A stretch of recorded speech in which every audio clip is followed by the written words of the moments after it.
खलील खालिद साहब, हमने बहुत सोचा कि आपकी खिदमत का क्या इनाम दे, क्या कोई ओहदा दे। मैंने यूनान की जंग के बाद अपना ओहदा खो दिया था। मैं पीछे मुड़कर नहीं देखता।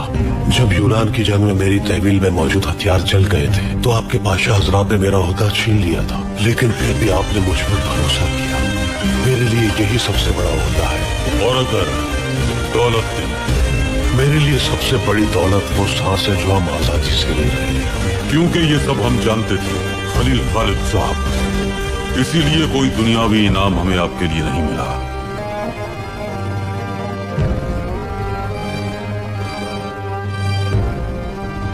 इस शीशी में मौजूद मट्टी मस्जिद हराम की है जो आपको शाद कर देगी।